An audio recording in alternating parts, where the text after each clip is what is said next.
Il fut ce matelot laissé à terre et qui fait de la peine à la gendarmerie avec ses 2 sous de tabac, son casier judiciaire belge et sa feuille de route jusqu'à Paris. Marin dorénavant sans la mer, vagabond d'une route 100 kilomètres, domicile inconnu, profession pas. Verlaine, Paul, homme de lettres. Le malheureux fait des vers, en effet, pour lesquels Anatole France n'est pas tendre. Quand on écrit en français, c'est pour se faire comprendre. L'homme, tout de même, est si drôle avec sa jambe raide qu'il l'a mis dans un roman.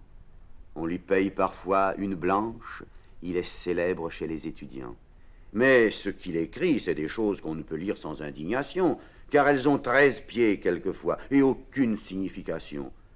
Le prix Archon des Pérousses n'est pas pour lui, ni le regard de M. de Monthyon qui est au ciel. Il est l'amateur dérisoire au milieu des professionnels. Chacun lui donne de bons conseils, s'il meurt de faim, c'est sa faute. On ne se la laisse pas faire par ce mystificateur à la côte.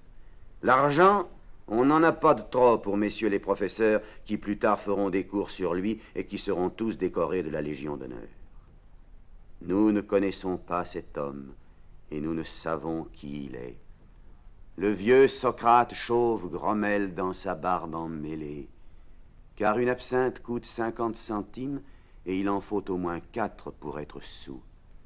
Mais il aime mieux être ivre que semblable à aucun de nous, car son cœur est comme empoisonné depuis que le pervertit cette voix de femme ou d'enfant ou d'un ange qui lui parlait dans le paradis.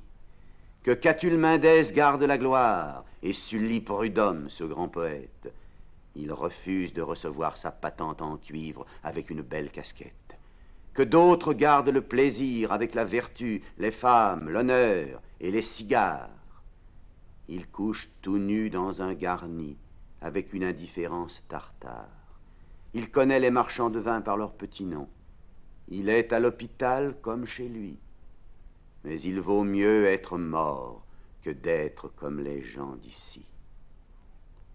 Donc, célébrons tous d'une seule voix Verlaine, maintenant qu'on nous dit qu'il est mort. C'était la seule chose qui lui manquait. Et ce qu'il y a de plus fort, c'est que nous comprenons tous ces vers maintenant, que nos demoiselles nous les chantent, avec la musique que de grands compositeurs y ont mise, et toutes sortes d'accompagnements séraphiques. Le vieil homme à la côte est parti. Il a rejoint le bateau qui l'a débarqué et qui l'attendait en ce port noir, mais nous n'avons rien remarqué. Rien que la détonation de la grand voile qui se gonfle et le bruit d'une puissante étrave dans l'écume.